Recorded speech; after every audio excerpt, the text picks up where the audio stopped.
শবে বরাতের পরিচয়। শবে বরাত, সব শব্দরা আর বরাত শব্দরা দুইটাই ফার্সি শব্দ। সব অর্থ হলো রাত, বরাত অর্থ হলো ভাগ্য। দুইটার একত্র করেন, ভাগ্যের রাত, ভাগ্যের রজনী। এইটারে যদি আরবিতে ট্রান্সলেট করা হয় তাহলে হয় লাইলাতুল কদর। ভাগ্য রজনীর আরবি কি? লাইলাতুল কদর। আপনাদের কাছে জিজ্ঞাসা, লাইলাতুল কদর শবে কদর কি রমজানের ভিতরে না বাইরে? ভিতরে। কিন্তু আমরা পালন করি রমজানের 15 দিন আগে, সেটারে বলাই দিছি কি শবে বরাত, মানে ভাগ্য রজনী। এটা ভুল। শবে বরাত ভাগ্য রজনী না, বরং এটাকে হাদিসে বলা হয়েছে লাইলাতুন নিসফি মিন শাবান। লাইলাত মানে রাত, নিসফুন মানে অর্ধেক, শাবান মানে শাবান মাসের। তার মানে শাবান মাসের 14তম দিন চলে গেলে এরপরে যে 15তম রাতটা আসে, এটাকে আরবিতে বলা হয়েছে হাদিসের ভাষায় লাইলাতুন নিসফি মিন শাবান, শাবান মাসের মধ্য রজনী। আচ্ছা, এখন এই শাবান মাসের মধ্য রজনী সম্পর্কে কোরআনের বর্ণনা কি? আপনি এই যে আজকের জুমায় যদি সারা বাংলাদেশের মসজিদগুলোতে যান, ইমাম সাহেব শাবান মাসের মধ্য রজনীর মানে শবে বরাতের ফজিলত বয়ান করতেছেন। সে বয়ান তিনি কোরআনের আয়াত বলবেন, হাদিস বলবেন। আয়াতটা বলছেন, ওই আয়াতটা আমি আপনাকে শোনাচ্ছি। কোথায় আছে? সূরা দুখান 1 থেকে 5 নম্বর আয়াত পড়ে দেখেন। আল্লাহ বলছেন, হামিম ওয়াল কিতাবিল মুবিন। হামিম, প্রকাশ্য কিতাবের শপথ। ইন্না আনজালনাহু ফি লাইলাতিন মুবারাকাহ, নিশ্চয়ই আমি প্রকাশ্য কিতাব মানে কোরআন নাজিল করেছি বারাকাতময় রাতে, মুবারাক রাতে। ইন্না কুন্না মুরসিলিন, নিশ্চয়ই আমি প্রেরণকারী, কিতাব প্রেরণকারী, রাসূল প্রেরণকারী। এরপরে ইন্না ফিহা ইউফরাকু কুল্লু আমরিন হাকিম, মুবারাক রাত হলো এমন একটা রাত যেই রাতে বিভিন্ন বিষয়ে সিদ্ধান্ত গ্রহণ করা হয়। ইন্না কুন্না মুরসিলিন, ইন্না কুন্না মুনজিরিন, নিশ্চয়ই আমি ভীতি প্রদর্শনকারী। 5টা আয়াত পড়লাম। এই 5 আয়াতের 3 নম্বর আয়াতটা পড়েন, কি লেখা? নিশ্চয়ই আমি অবতরণ করেছি কোরআনকে মোবারক রাতে। এখন এই মোবারক রাত দ্বারা উদ্দেশ্য কি? আমাদের দেশের হুজুররা কয় শবে বরাতের রাত। উদ্দেশ্য কি? শবে বরাতের রাত। তার মানে তারা বুঝাতে চায় কোরআন নাজিল হয়েছে কোন রাতে? শবে বরাতের রাতে। এই তো, কিন্তু এটা ভুল। মোবারক রাত দ্বারা উদ্দেশ্য শবে বরাতের রাত না, উদ্দেশ্য হলো শবে কদরের রাত, যা রমজান মাসের 20তম দিন চলে যাওয়ার পরে বাকি যে দিনগুলো আছে, রাত আছে, তার যে কোনো একটা রাতে। দলিল কি? দলিল হলো তাফসীরের কিতাব। পৃথিবীতে কোরআনুল কারীমের অনেক তাফসীর আছে, কিন্তু সমস্ত মুহাদ্দিসদের নিকটে সবচেয়ে গ্রহণযোগ্য তাফসীর হলো তাফসীরে ইবনে কাসির। হানাফি বলেন, শাফি বলেন, হাম্বলি বলেন, আহলে হাদিস বলেন, সবাই বলে সবচেয়ে চমৎকার বিশুদ্ধ তাফসীরের কিতাব হলো তাফসীরে ইবনে কাসির। এই তাফসীরে ইবনে কাসিরে আল্লামা ইবনে কাসির রাহিমাহুল্লাহ তিনি এই আয়াতটা এনেছেন, সূরা দুখানের আয়াত। আয়াত আনার পর তিনি ব্যাখ্যা করে বলছেন কি, শোনেন। ইয়াকুলু তাআলা মুখবিরান আনিল কুরআনিল আযীম, মহান আল্লাহ কোরআন সম্পর্কে সংবাদ দিয়ে বলেন, কি বলেছেন? ইন্নাহু আনজালাহু ফি লাইলাতিন মুবারাকা, আল্লাহ কোরআন নাজিল করেছেন মুবারাক রাতে। তা বলছেন ওয়াহিয়া লাইলাতুল কদর, ওই মুবারাক রাত হলো কদরের রাত।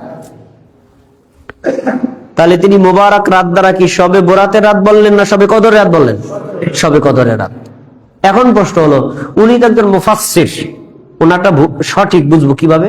এটা বোঝার জন্য উনি আবার 2টা দলিল দিছে। এই দলিল 2টা বোঝার জন্য মাথা এখন ফ্রেশ করা লাগবে। মাথায় কিছু থাকলে বুঝবেন না। দেখেন মাথা ফ্রেশ কি। উনি কেউ বলছেন সূরা কদরে 1 নম্বর আয়াতে আল্লাহ বলছেন ইন্না আনজালনাহু ফি লাইলাতিল কদর, নিশ্চয় আমি কোরআন নাজিল করেছি কদরের রাতে। সূরা দোকানে 3 নম্বর আয়াতে আল্লাহ বলছেন নিশ্চয় আমি কোরআন নাজিল করেছি মুবারক রাতে। তাহলে এক জায়গায় বললেন কদরের রাত, আর এক জায়গায় বললেন মুবারক রাত। এখন প্রশ্ন হলো, রাত কয়টা? রাত একটা। আল্লাহ কয়টা শব্দ ব্যবহার করছেন? 2টা শব্দ, মুবারক আর কদর।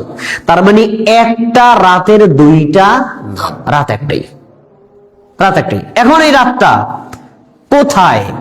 রমজানের ভিতরে নাকি বাইরে? এই প্রশ্ন আপনাদের কাছে। রমজানের ভিতরে নাকি বাইরে? এই প্রশ্ন করে উনি উত্তর দিচ্ছেন, এই যে কোরআন নাজিল হয়েছে কদর রাতে, কোরআন নাজিল হয়েছে মোবারক রাতে, এই রাতটা যে রমজানের ভিতরে বাইরে না, তা কোরআনে আছে। কোথায় আছে? খোলেন সূরা বাকারা 185 নম্বর আয়াত। আল্লাহ বলেন, শাহরু রমাদানাল্লাযী উনজিলা ফীহিল কুরআন। রমাদান মাস হলো এমন একটা মাস যে মাসের মধ্যে কোরআন নাজিল করা হয়েছে। তাহলে কোরআন নাজিলের মাস কোন মাস? রমজান মাস। এখন তাহলে কোরআন নাজিলের রাতটা কি রমজানের ভিতরে থাকবে না বাইরে? ভিতরে, একেবারে স্পষ্ট। কোরআনের এক আয়াত বলছে কোরআন নাজিল করেছেন আল্লাহ রমজান মাসের মধ্যে, আর এক আয়াত বলছে মোবারক আর কদরের রাতের মধ্যে। তাহলে এই রাতটা কি রমজানের ভিতরে না বাইরে? ভিতরে। তাহলে এই আয়াত দ্বারা স্পষ্ট বোঝা যায় এটা দ্বারা শবে বরাতের রাত উদ্দেশ্য নয়, বরং শবে কদরের রাত উদ্দেশ্য। আচ্ছা, কোরআনের আয়াত আর তাফসীর থেকে আমরা বুঝতে পারলাম যে কোরআন মাজিদে 6236টা আয়াত আছে, তার ভিতরে একটা আয়াত ব্যতীত বাকি সকল আয়াতে শবে বরাত সম্পর্কে কোনো কথা নাই। একটা আয়াতের ব্যাপারে যে মানুষ বলে এটা শবে বরাতের রাত, আসলে এটা শবে বরাতের রাত না, বরং এটা হলো কদরের রাত। এবার সামগ্রিক কথা হলো, কোরআন মাজিদের শুরু থেকে শেষ পর্যন্ত একটা আয়াতেও আল্লাহ শবে বরাতের কোনো কথা বলেন নাই। ক্লিয়ার? এখন এবার আসুন হাদিস। হাদিসে কি শবে বরাত নাই?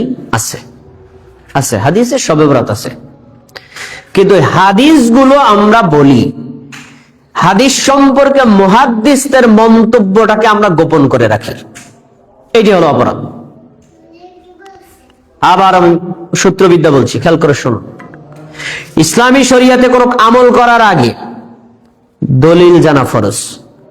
দলিলটা জানার আগে দলিলটা সহিহ না জয়ীফ তাও জানা ফরজ। আবার বলছি, ইসলামী শরিয়াতে কোনো আমল করার আগে দলিল জানা ফরজ। দলিলটা জানার পরে দলিলটা সহিহ না জয়ীফ তা জানাও ফরজ। কারণ অনেক দলিল আছে যা দলিল কিন্তু আসলে দলিল শুদ্ধ না, ওই দলিল দিয়ে আমল করা যাবে না। এমনই যে শবে বরাতের রাত এইটা সম্পর্কে হাদিস আছে, কিন্তু হাদিস সম্পর্কে মুহাদ্দিসদের মন্তব্য না জানার কারণে আমরা মনে করি সব হাদিস শুদ্ধ। কোথা থেকে বিভ্রান্তটা তৈরি হয়েছে? মিশকাতুল মাসাবি নামে একটা হাদিসের কিতাব আছে। এই মিশকাত প্রণেতা তিনি এই মিশকাতের মধ্যে 4টি শবে বরাতের হাদিস এনেছেন। এই 4টা হাদিস আনার পরে একটা হাদিস সম্পর্কে তিনি মন্তব্য উল্লেখ করেছেন যে হাদিসটা সহিহ না জয়ীফ। বাকি 3টা হাদিসের ব্যাপারে তিনি চুপ থেকেছেন, কোনো কথাই বলেন নাই। আর আমাদের দেশের হুজুররা যখন হাদিস পড়ে তখন মনে করে হাদিস মানি শুদ্ধ, হাদিস আবার জয়ীফ হয় নাকি? এই জায়গাটা হলো সমস্যা। হাদিস মানি শুদ্ধ, হাদিস আবার জাল জয়ীফ হয় কেমন? এটা আমাদের দেশের অনেক মুহাদ্দিসদের মুখেও শোনা যায়। এই শুনলে আমরা হাসি। তাহলে আপনাদের কাছে জিজ্ঞাসা, টাকা তো টাকাই না, টাকা আবার জাল টাকা হয় কেমনে? জমির দলিল তো দলিল, দলিল আবার জাল দলিল হয় কেমনে? আরে জমির যেভাবে দলিল জাল হয়, টাকা যেভাবে জাল হয়, হাদিসও সেভাবে জাল হয়, হাদিসও সেভাবে জয়ীফ হয়। তাহলে কিভাবে হয়?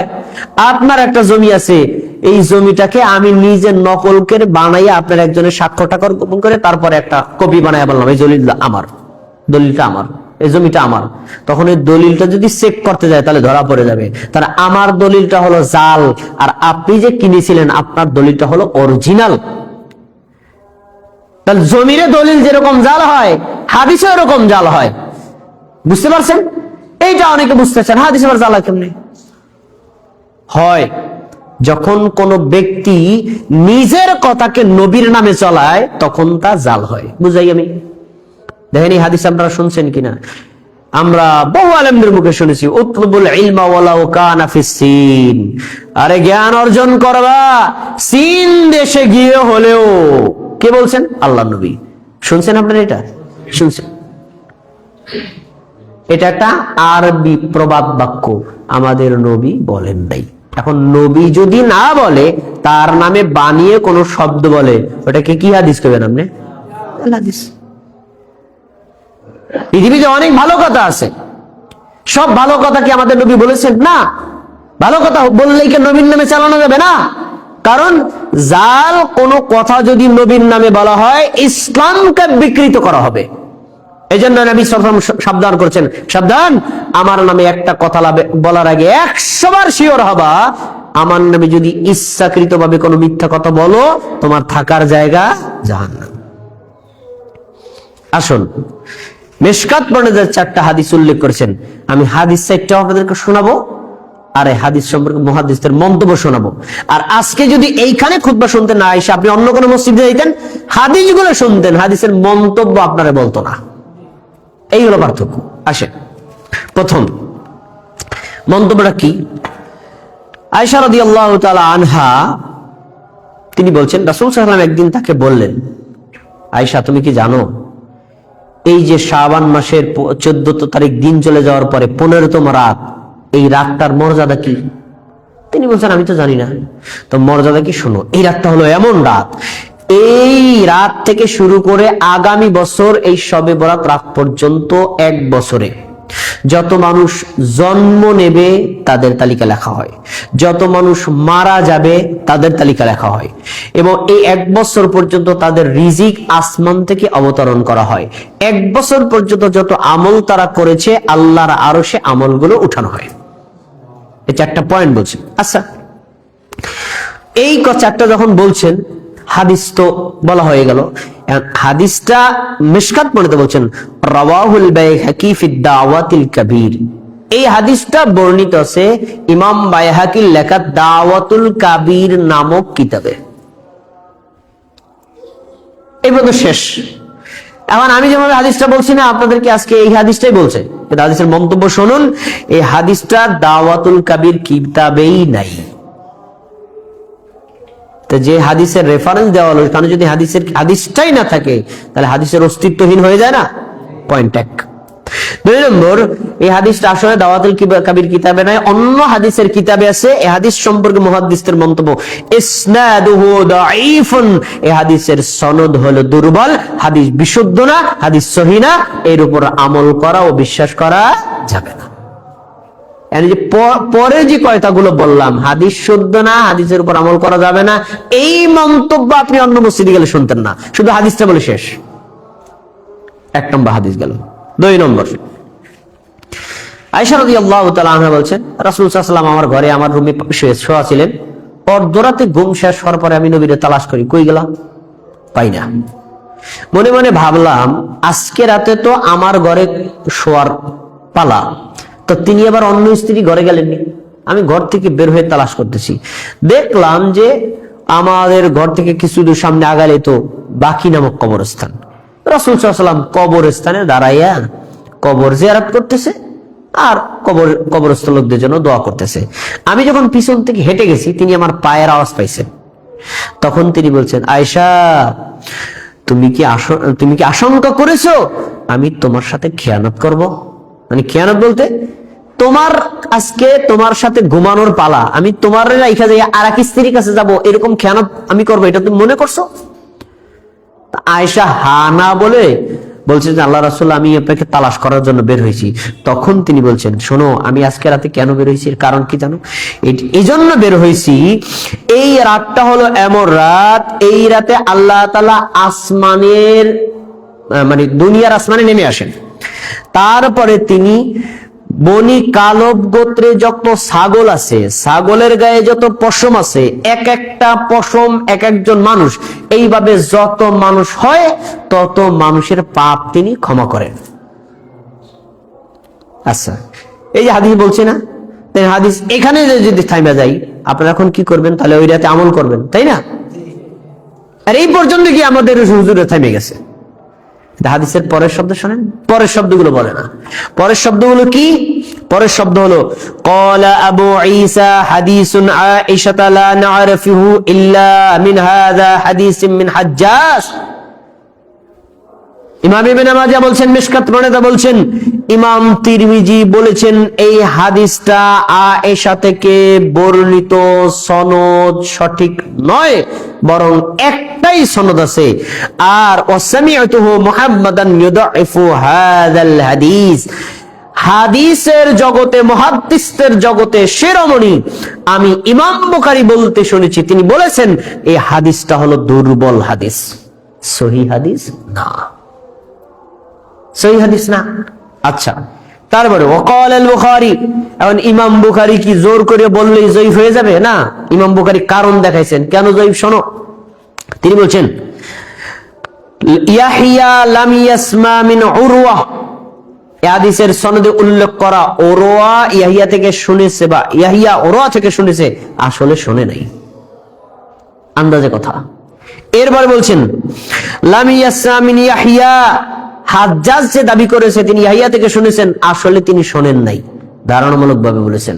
এখন ধারণামূলক ভাবে কেউ যদি নবী এবং সাহাবীদের নামে কথা বলে, হাদিস কথা কি গ্রহণযোগ্য হবে? শিওর হয়ে বললে গ্রহণযোগ্য হবে। এই জন্য এই হাদিসটা হলো দুর্বল, মুহাদ্দিসগণ এই হাদিসের উপর আমল করতে বলেন নাই। এবার একটা সিক্রেট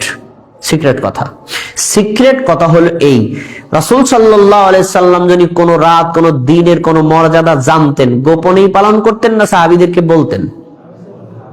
আমল কি তার একার জন্যই, নবীর জন্যই? যদি এই রাতটা গুরুত্বপূর্ণ হতো তাহলে আল্লাহ রাসূল আয়েশার পাশে শোয়া ছিলেন, সেখান থেকে বের হয়ে যায় তিনি এই কবরস্থানে কবর জিয়ারত করতেছেন। এত বড় গুরুত্বপূর্ণ রাত হলে সাহাবীদেরকে কেন বললেন না? তাদেরকে বলেন নাই। তাহলে বোঝা যায় যে হাদিসটাও আসলে বাস্তবসম্মত না। গেল দুইটা হাদিস, আর দুইটা হাদিস শোনেন। 3 নম্বর হাদিস, এই হাদিসটাই আমাদের দেশের জনগণ আমল করে। কি? আলী রাদিয়াল্লাহু তাআলা আনহু বলেন, নবী সাল্লাল্লাহু আলাইহি ওয়াসাল্লাম নাকি বলেছেন, ইদা কানাত লাইলাতুন নিসফি মিন শাবান, শবে বরাতের রাত যখন আসে, ফাকুমু লাইলাহা ওয়া সুমু নাহারাহা, ওই রাতে নফল নামাজ আদায় করবা, আর ওই রাত চলে যাওয়ার পরে দিনের বেলা রোজা রাখবা। কেন এই জন্য রাখবা? ফা ইন্নাল্লাহা ইয়ানজিলু ফিহা লিগুরুবিশ শামসি, 14তম শাবানের দিন চলে যাওয়ার পরে যে রাত আসে, আল্লাহ তাআলা দুনিয়াতে নেমে আসেন। তারপরে বলেন, কেউ কি আসো আমার কাছে ক্ষমা চাও, আমি তোমাকে ক্ষমা করব। কেউ কি আছে কোনো সমস্যাগ্রস্ত, কেউ আমার কাছে বলো, আমি সমস্যা উদ্ধার করে দিব। কেউ কি আছে তোমাদের রিজিক প্রার্থনা করার, আমার কাছে বলো, আমি রিজিক প্রদান করব। এভাবে তিনি বলতে থাকেন। এইটা চলতে থাকে ফজর পর্যন্ত। হাদিস এখানে গিয়ে যদি থামি, তখন আপনারা বুঝে নেবেন শবে বরাতের রাতে নফল নামাজ পড়তে হবে, রাত চলে যাওয়ার পর দিনের বেলা রোজা রাখতে হবে, এবং এই রাতে বেশি বেশি দোয়া করতে হবে, রিজিক প্রার্থনা করতে হবে। কিন্তু এই হাদিসটা বলার পরে মন্তব্য শোনেন। মন্তব্যটা আমাদের হুজুররা বলে না, গোপন রাখে। মন্তব্যটা কি? মন্তব্য হলো ফি মাজমাউজ যাওয়াইদ ইসনাদুহু দাঈফুন। ইমাম ইবনে মাজাহ রাহিমাহুল্লাহ মিশকাত পড়ে একই কথা উল্লেখ করেছেন যে এই হাদিসটা বর্ণিত আছে মাজমাউজ যাওয়াইদ নামক কিতাবে, কিন্তু হাদিসের সনদ হলো দুর্বল। কেন? এই হাদিসের মধ্যে একজন ব্যক্তি আছে লিদুফি ইবনে ইয়াসরা, ইবনে ইয়াসরা নামে একজন ব্যক্তি বর্ণনাকারী আছেন, যিনি হলো মুহাদ্দিসদের নিকটে দুর্বল। তার বর্ণিত হাদিসকে মুহাদ্দিসরা সহিহ বলে গ্রহণ করেন নাই। তারপরে দুইজন বিখ্যাত মুহাদ্দিস আছে, 4 মাযহাবের এক মাযহাবের ইমাম আহমদ বিন হাম্বল, এবং তার সমসাময়িক আরেকজন মুহাদ্দিস, তার নাম হলো ইয়াহইয়া ইবনে মাঈন। তারা দুইজনে বলেছেন ইয়াদাউল হাদিস, আসলে এটা হাদিসেই না, নবীর নামে বানায়া বলা হয়েছে। এটা কোনো হাদিসেই না, নবীর নামে বানায়া নবীর নামে চালাইছে।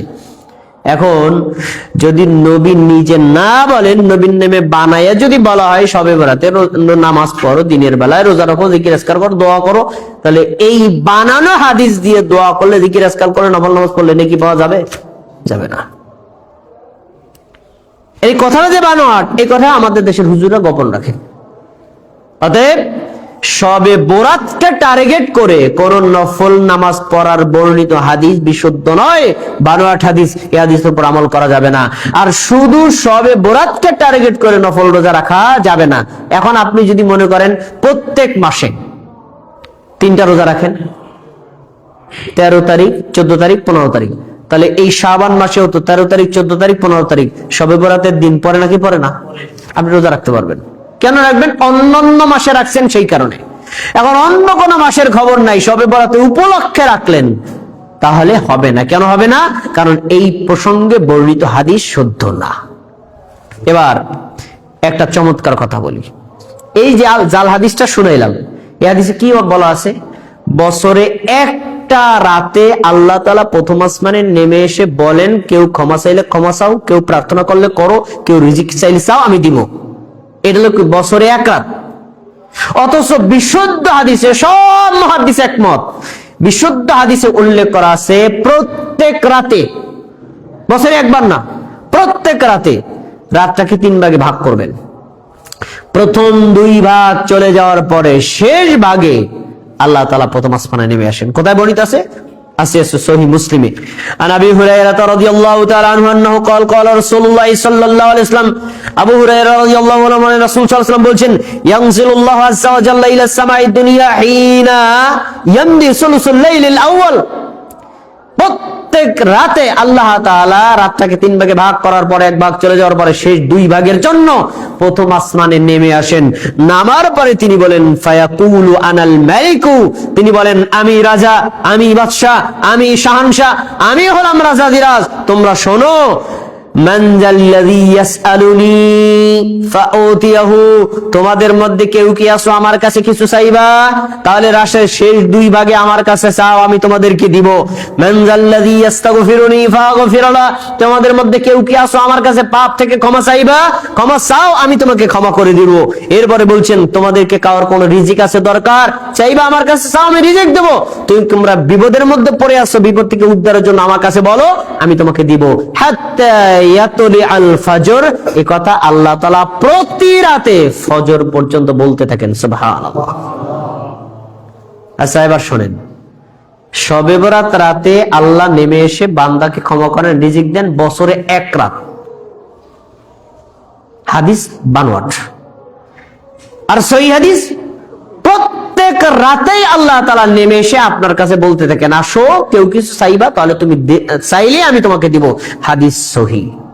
সারা বছরে হাদিসের উপর ধারে কাছে বাঙালিরা করে না, কিন্তু বছরে 1 রাত, অন্য কোন রাতে তাহাজ্জুদ না পড়ুক, এই রাতে পড়তে হবে। অন্য কোন দিন জায়নামাজ নিয়ে মসজিদে না যাক, আজকে যাইতে হবে। অন্য কোন দিন মসজিদে খিচুড়ির আয়োজন নেই, আজকে করতে হবে। অন্য কোন দিন হুজুর কোনদিন সবাইকে নিয়ে দোয়া মোনাজাত করেন, আজকে রাতে করতেই হবে। তাহলে এই যে একটা রাতে টার্গেট করে আমলগুলো করা হয় জাল হাদিস, আর প্রত্যেক রাতে আল্লাহর অফার সহিহ হাদিস আমল করে না বাঙালি। এই হলো পার্থক্য। সবশেষ খুতবার শেষের দিকে গুরুত্বপূর্ণ কথা বলবো, মনোযোগ দিয়ে শুনবেন।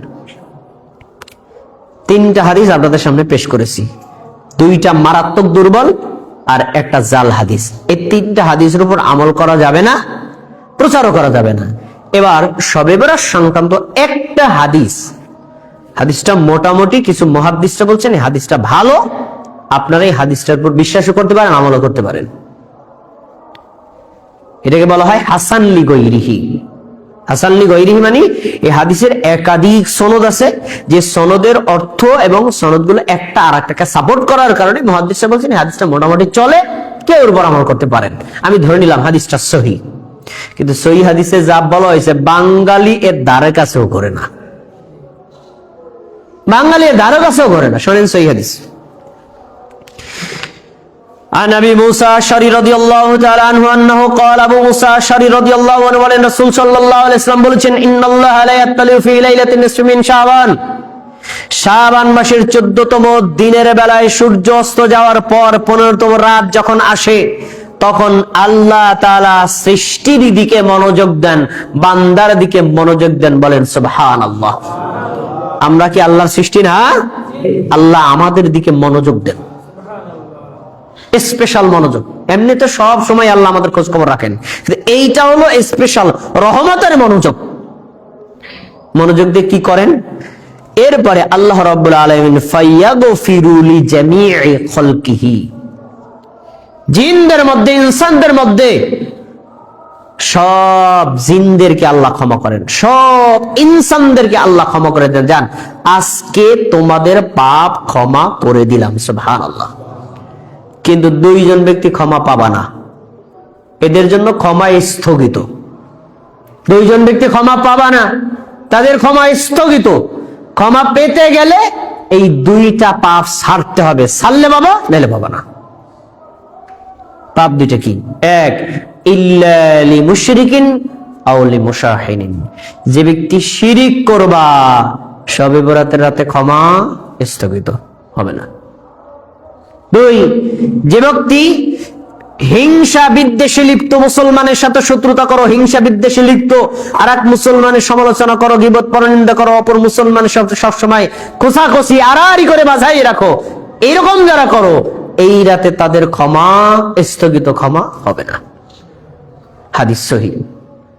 এখন আপনাদের কাছে আমি একটু বুঝানোর জন্য বলি, ধরেন এই বছর বাংলাদেশের সেনাবাহিনীর পক্ষ থেকে বিজ্ঞপ্তি ঘোষণা করা হয়েছে, সেনাবাহিনীতে লোক নিয়োগ দেওয়া হবে। শর্ত কি?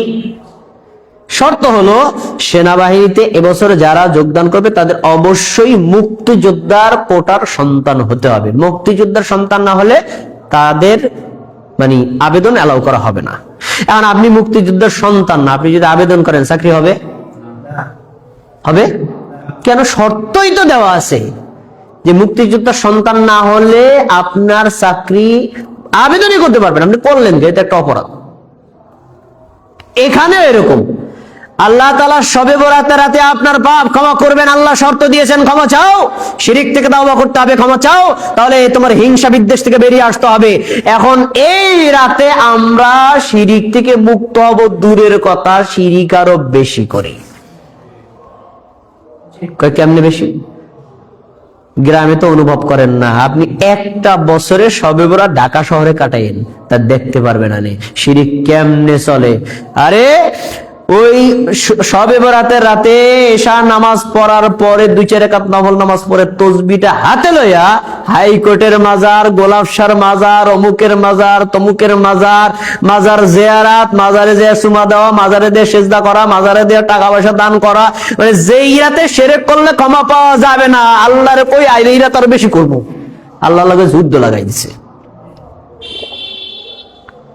যে রাতে শিরিক করলে ক্ষমা পাওয়া যাবে না, ওই রাতে শিরিক বান্দা পাল্লা দিয়ে করে, ক্ষমা পাবে কিভাবে? আর আসছে শবে বরাতের রাত, দেখবেন প্রত্যেকটা মসজিদে খিচুড়ির আয়োজন, তিহারের আয়োজন, জিলাপির আয়োজন, হ্যাঁ, খাবারের মিষ্টি বিতরণের আয়োজন। তো বহু জায়গায় এরকম রেকর্ড পাওয়া গেছে, মিষ্টি বিতরণ করতে গিয়ে বিতরণকারী একটু পক্ষপাতমূলক আচরণ করছে, অমুকরে দিলে আমাকে দিলে না কা, অমুকরে ডাবল দিলে আমাকে সিঙ্গেল দিলি কা, এলে মারামারি পিটাপিটি বাসন ভাঙ্গা ভাঙ্গি হয়েছে নাকি হয় নাই? তো যেই রাতে হিংসা বিদ্বেষ করলে, শত্রুতা বললে ক্ষমা পাওয়া যাবে না, আরে বান্দা ওই রাতে আরো বেশি করে, ক্ষমা পাবে কিভাবে? এই হলো আমাদের অবস্থা। আমাদের হালত এরকম, একেবারে শয়তান উল্টাই দিছে। রাসূল সাল্লাল্লাহু আলাইহি ওয়াসাল্লাম বলছেন, একজন নারী তার টাকনু ঢেকে তারপরে বাইরে বের হবে, আর একজন পুরুষ অবশ্যই টাকনু খোলা রাখবে। আপনি শরীয়তপুর জেলা মার্কেটে যান, প্রত্যেকটা পুরুষকে চেক করবেন, 100 জনের মধ্যে 99 জন প্যান্ট টাকনুর নিচে না উপরে, আর নারীদেরকে চেক করেন, 100 জনের মধ্যে 90 জনের টাকনু খোলা। উল্টা দিকে দৌড়ই আমরা। যেই রাতে এটা করলে ক্ষমা পাওয়া যাবে না, ওই রাতে আমরা এটা আরো বেশি করি। আর একটু ভালো করে বোঝেন ভাইরা আমার, হাদিসে শবে বরাতে ক্ষমা পাওয়ার জন্য 2টা পাপ ছাড়তে বলা হয়েছে, কোনো আমল করতে বলা হয়নি। 2টা পাপ ছাড়তে বলা হয়েছে, কোন আমল করতে বলা হয় নাই।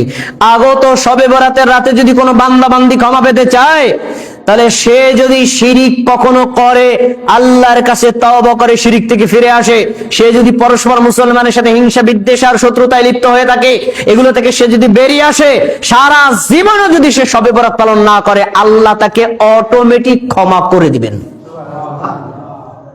আর যদি তার ভিতরে হিংসা বিদ্বেষ থাকে, শত্রুতা থাকে, কবর মাজারে যাওয়ার অভ্যাস থাকে, পিশাবকে সিজদা দেওয়ার অভ্যাস থাকে, ল্যাংটা পীরের কাছে গিয়ে বরকত নেওয়ার অভ্যাস থাকে, এই রাতে যদি সারা রাত সিজদায় পড়ে থাকে, ক্ষমা থেকে সে নিস্তার পাবে না। এই জন্য আগত শবে বরাত উপলক্ষে আমাদের 2 দফা কর্মসূচি। বলেন সবাই, কয় দফা কর্মসূচি? 1, আমরা কখনো শিরিক করব না, যদি করে থাকি তাহলে তওবা করে ফিরে আসবো, 1 দফা কর্মসূচি। 2 নম্বর, আগত শবে বরাত উপলক্ষে আমরা কোন মুসলমানের সাথে হিংসা বিদ্বেষ শত্রুতায় লিপ্ত হব না। কারোর সাথে আমাদের কোনো ঝগড়া নাই, সব মুসলমানদেরকে আমি ভালোবাসি, শ্রদ্ধা করি, সম্মান করি। সে যদি আমাকে শত্রুতা করে করুক, কোনো সমস্যা, তার সাথে আমার কোনো শত্রুতা নাই। আপনি যদি হিংসা বিদ্বেষ থেকে, শত্রুতাকে থেকে সব মুসলমানকে ভালোবাসতে পারেন, আরে ওই রাতে কোনো আমল না করলেও আল্লাহ ক্ষমা করে দিবেন। এ হলো 2 নম্বর কর্মসূচি। তাহলে আগত শবে বরাত করে আমরা কয়টা কাজ করব বলেন? 1, শিরিক করে থাকলে তাওবা করব। 2, আমরা কখনো হিংসা বিদ্বেষে লিপ্ত হব না। ব্যাস, ক্ষমা পেয়ে যাবেন। আচ্ছা, এখন আপনাদের সামনে আমার কথা হলো, এই যে আমল 2টার কথা বলা হলো, এই 2টা তো স্পষ্ট সহিহ হাদিসে আছে, কিন্তু এই 2টা বাঙালি করে না। কিন্তু বাঙালি এমন কিছু কাজ করে, আমল করে, যে কাজের সাথে হাদিস সহিহ তো দূরের কথা, জয়ীফ তো দূরের কথা, জাল হাদিসেরও কোনো সম্পর্ক নাই। এগুলোর কি বলা হয়? বিদআত। কি বলে? বিদআত। আমি শবে বরাত উপলক্ষে 14টা বিদআত পাইছি, আপনারা হয়তো আরো 2-1টা বেশি পাইতে পারেন। দেখেন, আগত শবে বরাত উপলক্ষে বাঙালিরা 14টা বিদআত করে। 1 নম্বর, এই রাতে ভালো ভালো খাবার তৈরি করে খাওয়া, এবং এ রাতে ভালো খাবার খেলে সারা বছর ভালো খাবার খাওয়া যাবে বলে বিশ্বাস করা। আমি অনেক বছর ইমামতি করতাম, অনেক আগে। দেখা গেছে মা বোনেরা ওই আগে হালুয়া রুটি তৈরি করে ইমাম সাহেবের দিয়ে যা, এটা খান, ভালো কথা। কিন্তু আচ্ছা, সবে হালুয়া রুটি যে ওই রাতে তৈরি করতে হবে, এর কারণটা কি বলেন? আর যার যত রুটির সাইজ তত বেশি, কিয়ামতের দিন নাকি তার ছায়াটাও হবে তত বেশি, অথচ কোথাও নাই। বিদআতি আমল। 2 নম্বর, হালুয়া রুটি তৈরি করে খাওয়া এবং এটাকে বিতরণ করলে নেকি আছে বলে বিশ্বাস করা, অথচ হালুয়া রুটির সাথে শবে বরাতের কোনো সম্পর্ক কোনো হাদিসে নাই। 3 নম্বর, এই রাতে ইবাদতের উদ্দেশ্য গোসল করা। শরীফ ভাই করছেন কোনদিন গোসল? আমি করছি। কিতাবের নাম রাওয়াহু মুকসুদুল মুমিনিন। মুকসুদুল মুমিনিন পড়তাম ভাই, তো পয়রাবার মানুষদেরকে বয়ান করতাম। ওখানে উল্লেখ করা আছে, শবে বরাত উপলক্ষে নামাজ পড়তে কেউ যদি গোসল করে, তাহলে গোসল করতে যে পানি লাগবে, 1 ফোঁটা পানির বিনিময়ে 700 রাকাত নফল নামাজের নেকি দেওয়া হবে। পৌষ মাসের মধ্যে গোসল করছি, সারা রাত তো 700 রাকাত নামাজ পড়তে পারবো না, তুমি গোসল করলে 1 ফোঁটায় যদি 700 রাকাত নামাজ পাই, এই সুযোগ কেউ ছাড়েনি ভাই। কিন্তু এই আসমান জমিনের কোনো কিতাবে নাই। দোয়া হাদিস, জাল আমল চলছে আমাদের সমাজে।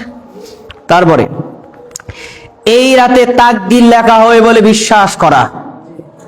তাকদীর হাদিস শোনাইছি, এর হাদিস জাল, এটা ভুয়া। কিন্তু শবে কদরে তাকদীর লেখা হয়, এটা শুধু হাদিসে না, সরাসরি কোরআনে আছে, সরাসরি কোরআনে আছে। অতএব শবে কদরে তাকদীর লেখা হয়, শবে বরাতে তাকদীর লেখা হয় না, বিশ্বাসটা ভুল। 5 নম্বর, এই রাতে মৃত মানুষের রূহ আগমন করে বলে বিশ্বাস করা। অনেক সমাজে প্রচলিত আছে, শবে বরাতের রাতে তোর বাপদাদা মারা গেছে না, আজকে কিন্তু তোর বাপদাদার রূহটা তোর বাড়ির কাছে ঘুরবে ফিরবে, কিছু দান সদকা করিস এখন আমি। তো শবে বরাতের রাতে রূহ আগমন করে বিশ্বাস করা বিদআত নাই, কোথাও নাই। এরপরে 6 নম্বর, এই রাত উপলক্ষে কবর এবং মাজার জিয়ারত করা। আইসে কোথা থেকে? ওই যে রাসূল সাল্লাল্লাহু আলাইহি ওয়াসাল্লাম বাকি কবরস্থানে গেছিলেন, কিন্তু হাদিসটা তো শুদ্ধ না, আপনি কেমনে আমল করবেন? এই জন্যই তো বাঙালিরা এই শবে বরাতের রাতে 200 রাকাত নফল নামাজ পড়ে জিকির করতে করতে, তাসবিহে হাঁটতে হাঁটতে মাজার যে কয়টা সফর করতে পারে, হে বেশি নেকি পাইছে, টার্গেট করে তারা। কবর জিয়ারতের কোনো টাইম নাই। আপনি আপনার বাবার কবর জিয়ারতে যাবেন, দাদার কবর জিয়ারতে যাবেন। আপনি বিদেশ থেকে আসছেন, যান। আপনি ঢাকা থেকে আসছেন, অনেকদিন আসেন নাই, বাবার কবর যান, যে কোনো সময় যাইতে পারেন। কিন্তু মনে করেন প্রত্যেক শুক্রবার যাইতে হবে, তাহলে বিদআত। এর জন্য কোনো টাইম নির্ধারিত নাই। কিন্তু এখন যখন আপনি প্রত্যেক শবে বরাতে যাবেন, তখন কি হবে? বিদআত।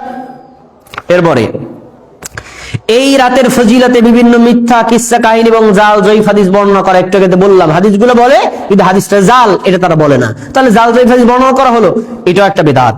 8 নম্বর, ইবাদত করার জন্য মসজিদে একত্রিত হওয়া। আর জেনে রাখেন, ফরজ সালাতের জন্য, ফরজ আমলের জন্য মসজিদ নির্মাণ করা হয়েছে, নফল আমলের জন্য না। তবে নফল আমল শিখানোর জন্য, নফল আমল শিখানো যায়, কিন্তু নফল আমলটা হলো ব্যক্তিগত, এর জন্য মসজিদ শর্ত না। আজকে আপনারা মসজিদে সালাতে করছেন জুমার সালাত, 2 রাকাত এবং খুতবার জন্য মসজিদে এসেছেন, আগে ঢুকছেন, এজন্য দুখুলুল মসজিদ 2 রাকাত। বাকি যে ফরজের আগে 4 রাকাত পড়ছেন না, এটা ঘরে পড়ে আসলে হয়ে যেত। আবার ফরজ সালাতের পরে যে 4 রাকাত সুন্নাত পড়বেন না, আপনি এখান থেকে বের হয়ে আপনি যে দোকান করছেন না, দোকানটা খুলে দোকানে গিয়ে পড়লে হবে, এখানে না পড়লে হবে। তো এখন কেন বললাম এটা? নফল আমলটা পার্সোনাল এবং ব্যক্তিগত, এর জন্য মসজিদ শর্ত না। আপনি আপনার নিজের ঘরে করতে পারেন, দোকানে করতে পারেন, অফিসে করতে পারেন, মসজিদে করাটাও জায়েজ। কিন্তু আমরা শবে বরাতের নামাজ জামাতের সাথে মসজিদে পড়ি, নবী কোনোদিন পড়ে নাই। আরো কথা শুনবেন, শবে বরাতের রাতে জামাতের সাথে সলাতুত তাসবিহ পড়ানো হয়, এটা আরেকটা বেদাত। সলাতুত তাসবিহ কেউ বলছেন হাদিস সহিহ, কেউ বলছেন হাদিস জয়ীফ, আমি সহিহ হাদিস ধরলাম, কিন্তু ব্যক্তিগত আমল। এইটারে জামাতের সাথে তাও আবার করে শবে বরাতের রাতে, বেদাত, এটা করা যাবে না। তারপরে এই রাত উপলক্ষে কোরআন খতম করা, এই রাত উপলক্ষে মিলাদ পড়ানো, এই রাত উপলক্ষে কিয়াম করা, এবং এই রাত উপলক্ষে দোয়া মোনাজাত করা, এবং এই রাত উপলক্ষে সম্মিলিত দোয়া মোনাজাত করা, এটাও বিদআত। কেউ করে তার পার্সোনাল ব্যাপার, সে ঘরে বসে করুক, কিন্তু জামায়াতের সাথে এগুলো করা রাসূল থেকে, সাহাবীদের থেকে প্রমাণিত আমল না। এরপরে এই রাতে কোনো নফল সালাত বা জিকির আজকার করা, আপনারা তো পড়ছেন কিনা, আমি পড়ছি ছোটবেলায় 12 রাকাত পড়ছি, 12 রাকাত, 2 রাকাত করে 6 সালামে 12 রাকাত, আর দোয়া পড়ছি কয়শো, 1200, কোন জায়গায় প্রচলিত আছে 600। 2 রাকাত পড়ছি, আবার দোয়া করছি, জিকির, এগুলো করতাম। কিন্তু আসলে এই যে 12 রাকাত পড়তে হবে, এটা কোথাও নাই।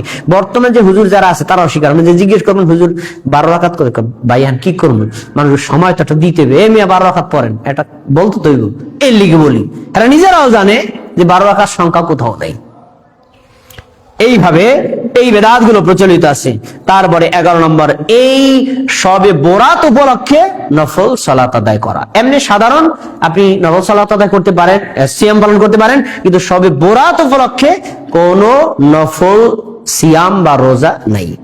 এরপরে মিষ্টি বিতরণ করা, খিচুড়ি রান্না করে খাবারের ব্যবস্থা করা, সহিহ হাদিসে বলা হয়েছে তা বাদ দিয়ে তা মন গড়া ইবাদত করা। 14 নম্বর, আতশবাজি ফুটানো এবং এই রাত উপলক্ষে সরকারি বেসরকারি ছুটি ঘোষণা করা। এই 14টা বেদাত আমাদের সমাজে প্রচলিত আছে। সবশেষ আপনাদের মনে জেগে থাকা একটা প্রশ্ন হলো, আচ্ছা এগুলো যদি সহিহ হাদিসে নাই থাকে এবং এগুলো যদি ভুয়াই হয়, সবাই করে, কোথা থেকে আসলো?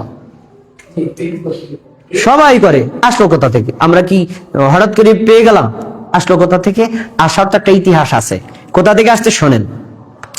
আমাদের দেশে শবে বরাত যে স্টাইলে পালন করা হয়, এই স্টাইলে আল্লাহর নবী সাল্লাল্লাহু আলাইহি ওয়াসাল্লাম কোনো দিন করেন নাই, সাহাবীগণ কোনো দিন করেন নাই, তাবিগণ কোনো দিন করেন নাই, চার মাযহাবের ইমামগণ কোনো দিন করেন নাই। আসছে কোথায়?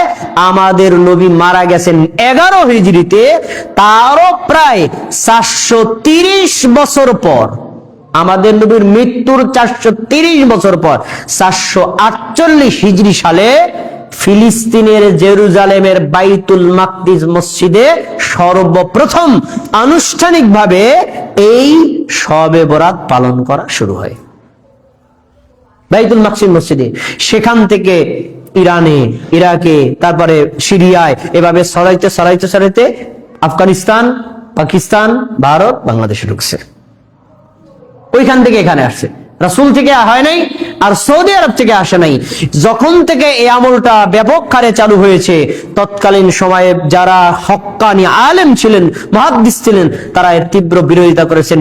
বিশেষ করে সৌদি আরবের আলেমরা এই বেদাতের কঠোর বিরোধিতা করে আসছেন। এই জন্য রাসূলের জামানা থেকে আজও পর্যন্ত আলহামদুলিল্লাহ সৌদি আরবে শবে বরাতের রাত কোন দিক দেয়া যায় মক্কার ইমাম সব জানে না, মক্কার ইমাম সব জানে না। কারণ ওইখানে জানে তারা এগুলোর হাদিস বিশুদ্ধ না, রাসূল থেকে প্রমাণিত না, এটি একটি বেদাতি আমল। এই জন্য মধ্যপ্রাচ্যে বিশেষ করে সৌদি আরবে এখনো পর্যন্ত এই বেদাত থেকে আলহামদুলিল্লাহ তারা মুক্ত আছে। কিন্তু আমরা ওই যে বাইতুল মাকদিস থেকে প্রমাণিত যে আমলটা, সেখান থেকে করতে করতে আমরা এটা করে আসছি। এখন 1000 বছর যাবত যে আমলটা চালু হয়ে আসছে, যাদের দাড়ি পাকা গেছে 70 বছর পর্যন্ত করে আসছে, আজকে যদি এই কথা শোনে তো তার মাথায় তো ঠাড়া পড়বেই। আল্লাহ কি কয়, সারা জীবন পালন করে আসলাম, এটা নাকি নাই। এরকম আমল আমরা করি, কিন্তু তদন্তহীন ভাবে, দলিল যাচাই করি না। আল্লাহ রাব্বুল আলামিন আমাদের সবাইকে দলিল যাচাইমূলক ভাবে বিশুদ্ধ আমলগুলো করার এবং অশুদ্ধ আমলগুলোকে পরিত্যাগ করার তৌফিক দান করুন। আমিন।